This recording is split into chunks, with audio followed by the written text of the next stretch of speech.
नमस्ते, स्वागत अभिनंदन आप सभी का। मेरा नाम अंकित है और आप देख रहे हैं मेरा यूट्यूब चैनल गर्जना।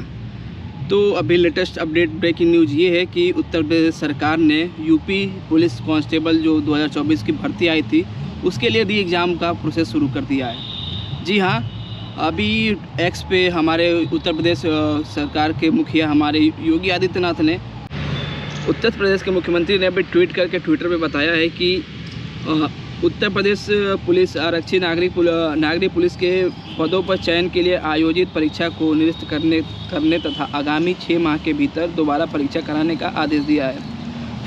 मुख्यमंत्री जी ने कहा है कि परीक्षाओं की शुचिता से कोई समझौता नहीं किया जा सकता। युवाओं की मेहनत के साथ खिलवाड़ करने वाले किसी को भी किसी दशा में बख्शा नहीं जाएगा। ऐसे अराजक तत्वों के खिलाफ कठोरतम कार्रवाई होनी तय है। तो ये 1:48 पे मुख्यमंत्री के official CM office UP government के, यहाँ मैं इधर लगा दे रहा हूँ, आप पढ़ लीजिए। ट्वीट आया है 24 फरवरी 2024 को। एक्स पे ट्वीट करके जानकारी दी है कि जो उत्तर प्रदेश पुलिस 2024 में जो होगा एग्ज़ाम था उसका फिर से 6 महीने के भीतर दोबारा री एग्ज़ाम किया जाएगा। उन सभी छात्रों के लिए बहुत बधाई जो इतने दिन तक कार्यरत थे, इतने दिन धरना दे रहे थे, हर चीज़ कर रहे थे। उनके लिए एक सुखद खबर है। बात करें कि 17 और 18 तारीख को दो पालियों में एग्ज़ाम हुआ था उत्तर प्रदेश कांस्टेबल का, और उसमें ये हुआ था कि पेपर लीक हो गया है, बहुत सारी चीज़ें हुई थी। तो पूरा आप शुरू से शुरू करते हैं। तो उत्तर प्रदेश सरकार, जैसा कि आप सब जानते हैं, दूसरी बार उत्तर प्रदेश के मुख्यमंत्री की ये पारी है। और 2018 के बाद उत्तर प्रदेश कांस्टेबल की कोई भर्ती नहीं आई। 2018 के बाद 2024 में 60,244 पदों पे उत्तर प्रदेश कांस्टेबल की भर्ती आई थी, जिसमें 48 से 50 लाख लोगों ने अप्लाई किया था। उसमें 35 लाख मान के चलिए छात्र मतलब मेल हैं और 15 लाख फीमेल हैं।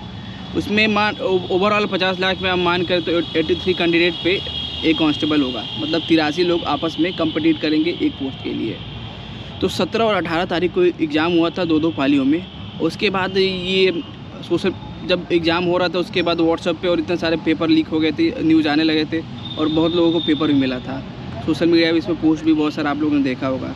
उसके बाद से बवाल चल रहा था कि दोबारा री एग्ज़ाम करने के लिए हर जगह धरना दिया जा रहा था, लखनऊ, प्रयागराज। तो उसके बाद उत्तर प्रदेश सरकार के मुख्यमंत्री ने कहा कि उसकी जो वेबसाइट पे है आप उनको प्रूफ दीजिए, उनकी ईमेल आईडी पे, कि क्या सही में हुआ है। उसके लिए जांच समिति भी गठित की गई थी।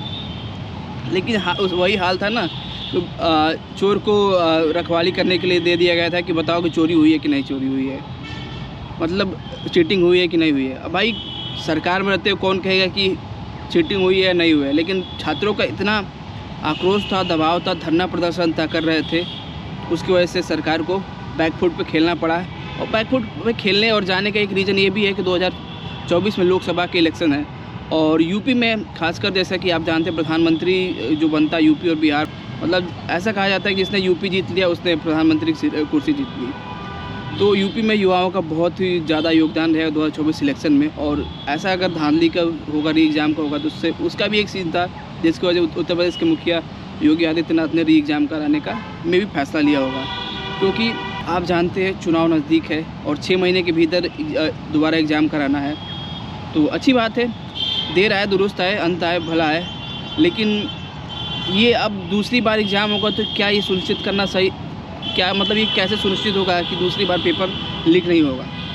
सरकार वही है, लोग वही हैं, तो ऐसा क्या बदल जाएगा क्या कि दूसरी बार पेपर लीक नहीं होगा? अगर दूसरी बार पेपर लीक नहीं होगा तो क्या पहली बार में पेपर लीक हो गया वो कैसे हो गया, इस पे भी संज्ञान लेना चाहिए। और उन जिनके अंडर में री एग्ज़ाम कराया जाता है क्या उनको रखना चाहिए, नहीं रखना चाहिए, उनकी जगह कौन आ रहा है, ये सब तो आगे बात की विषय है। लेकिन ये ब्रेकिंग न्यूज़ ये है कि 6 महीने के भीतर दोबारा आप लोग के री एग्ज़ाम होंगे। तो आप लोग को भाई बहुत सारी शुभकामनाएँ, बधाई, आप लोग की मेहनत रंग लाई और दोबारा से लग जाइए, कमर की पेटी कस लीजिए और दोबारा से कांस्टेबल बनने के लिए तैयारी करिए। और उत्तर प्रदेश का री एग्ज़ाम जो यूपी कांस्टेबल का एग्ज़ाम होने वाला है उसके लिए तैयारियां शुरू कर दीजिए आज से, अभी से। और हाँ, एक चीज़ और कर सकते हैं, हमारे चैनल को सब्सक्राइब कर सकते हैं। अब ऐसे ही आपको बहुत सारी वीडियोस देखने को मिलेंगी। लेकिन एक चीज़ का है कि जो दूर दराज से छात्र आए थे उनका क्या होगा?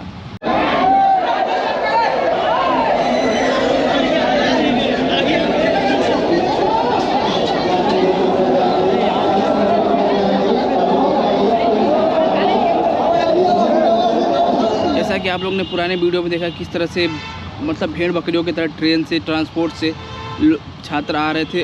अपने उत्तर प्रदेश नहीं, बिहार, महाराष्ट्र, मध्य प्रदेश, बहुत सारे राज्यों से भी लोग यहाँ पे आके अपना एग्ज़ाम दे रहे थे। उनका क्या होगा? क्या फिर वो इस तरह से भेड़ बकरियों की तरह कूट के आएंगे, या जो एग्ज़ाम का है इनका तरीका बदलाएगा? जो एग्ज़ाम 2 दिन में ये कराना चाहते, क्या 3 या 4 दिन में नहीं हो सकता? अगर आप अपनी तरफ से आश्वस्त हो कि इस बार जो एग्ज़ाम होगा उसमें कोई मतलब पेपर लीक नहीं होगा, कोई चीटिंग नहीं होगा, तो फिर आप एक काम ये भी कर सकते हैं कि जो 2 दिन में आप कराना चाहते हैं एग्ज़ाम, उसको 1 हफ्ते के अंदर कराएं। इससे लोगों की भीड़ कम होगी और जो छात्र रहेंगे उनको सहूलियत मिलेगी आने में, ट्रांसपोर्ट में। क्योंकि जैसा कि आप देख रहे हैं, अभी मैं पुरानी क्लिप्स लगा दूंगा, जिस दिन एग्ज़ाम हुआ था उस दिन मैं गया था, और इस मैं सिर्फ प्रयागराज स्टेशन की बात कर रहा हूँ। वो भी एग्ज़ाम होने के बाद मतलब बहुत सारे छात्र चले गए। उसके बाद ट्रेनों में जगह नहीं थे, लोग भेड़ बकरियों की तरह AC, स्लीपर, जनरल के भाई जाने अपने घर जाने को इसलिए थे। तो इस पर भी सरकार को अपना तरफ से ध्यान देना चाहिए कि हम ऐसा क्या करें कि जो छात्रों को जो आने वाले एग्ज़ाम है 6 महीने के भीतर उनके लिए सहूलियत हो। और लोक आचार संहिता भी लागू होने वाली है, तो उसमें भी खासकर पुलिस बल को भी बहुत चौकन्ना रहना पड़ेगा। उनके लिए बहुत डबल या ट्रिपल ड्यूटी की कर सकते हैं, क्योंकि हम पुलिस वाले परिवार से होने से भी हमको आइडिया लगता है कि पुलिस कितनी मेहनत करती है हमारी। उनको मतलब एग्ज़ाम कराने के लिए कितनी मेहनत करनी पड़ी है। 2 दिनों के अंदर सारी चीज़ सुनिश्चित कराएं, सारी चीज़ें मुहैया कराएं, सिक्योरिटी आपके लिए देखें, वो सब सीन था। लेकिन अंत भला तो सब भला, और एक बार फिर से उत्तर प्रदेश के मुख्यमंत्री को बधाई। एक चीज़ मानने की पड़ी, कम से कम सरकार ने ये तो माना कि हाँ चीटिंग हुई है, री एग्ज़ाम होगा। इस पर आपका क्या कहना है हमें कमेंट करके ज़रूर बताएं। और हाँ, अगर हमारे चैनल पर नए हो तो चैनल को सब्सक्राइब कर लें। और ये चलिए कुछ पुरानी क्लिप्स आपको दिखाते हैं कि छात्र कैसे आए थे और किस तरह से कितना भीड़ था, और अब दोबारा क्या ऐसा ना हो उसके लिए क्या कर सकते हैं।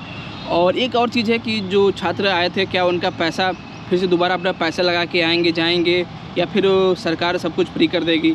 अपना पुराना एडमिट कार्ड ले आएँ और सरकार उनसे कोई फीस वसूलियत नहीं करेगी, यानी ट्रांसपोर्ट फ्री करेगी उन छात्रों के लिए जो दोबारा री एग्ज़ाम देने आ रहे हैं। तो ये सब भी सरकार को पूरा एक विधिवत बताना पड़ेगा कि क्या हो रहा है क्या नहीं हो रहा है, क्योंकि ऐसे भी गरीब तबके के लोग आए थे जो बहुत ही मुश्किल से आए थे। और साथ ही साथ यहाँ पे हम उनसे बात करने पे ये पता चला कि भैया एक तो सेंटर इतनी जगह भेज देते हैं। मैं पर्सनली उन लोग से बात करता कैसा पेपर गया, किस तरह से, तो बता रहे थे भैया एक तो ऐसी जगह सेंटर भेज देते जीवन में कभी गए नहीं है। उसके बाद शहर से भी वहाँ पे ऑटो नहीं मिलता, चीज़ें नहीं मुहैया नहीं हो पाती। और जो ऑटो वाले होते हैं ना, जहाँ 10-20 रुपये लगता है वहाँ पे 200, 400, 500 इस तरह से मनमाने किराया मांगते हैं। इस पर भी सरकार को ध्यान देना चाहिए कि जो छात्र आते हैं, तैयारी करने आते हैं, गरीब तबकों से, पूर्वांचल और कहाँ से पूरे उत्तर प्रदेश से आते हैं, अलग अलग राज्यों से आते हैं, उनको लिए इस चीज़ का भी सुविधा ज़रूर होना चाहिए कि उनके ट्रांसपोर्ट की व्यवस्था एक प्रॉपर तरीके से होनी चाहिए, एक नीट एंड क्लीन होनी चाहिए कि वो अपने एग्ज़ाम सेंटर पे जाएं और अच्छे से परीक्षा देकर सुकूसल अपने घर पहुंच जाएं। और इस बार उनको ये टेंशन ना हो कि इस बार मेरा पेपर लीक हो गया, फिर जाके धरना देना पड़ेगा, नहीं। लेकिन काबिल तारीफ़ है उत्तर प्रदेश योगी सरकार की, जिन्होंने कम से कम माना है कि हाँ पेपर लीक हुआ है और दोबारा री एग्ज़ाम कराएँगे। तो उसके लिए धन्यवाद। मिलते हैं अगली वीडियो में। मेरा नाम अंकित रहा है और आप हमें फॉलो कर सकते हैं @गर्जना हमारे इंस्टाग्राम चैनल पे भी, और मेरे यूट्यूब चैनल और फेसबुक पे भी फॉलो कर सकते हैं। और कमेंट करके आप बताइए कि कम से कम ये सरकार अपनी गलती तो मानी, हाँ चीटिंग हुई है, और ऐसा क्या एक दूसरी बार ऐसी क्या व्यवस्था करेंगे उत्तर प्रदेश के मुखिया योगी आदित्यनाथ की अगली बार, जो दोबारा 6 महीने के भीतर एग्ज़ाम होगा उसमें वो चीटिंग नहीं होगी।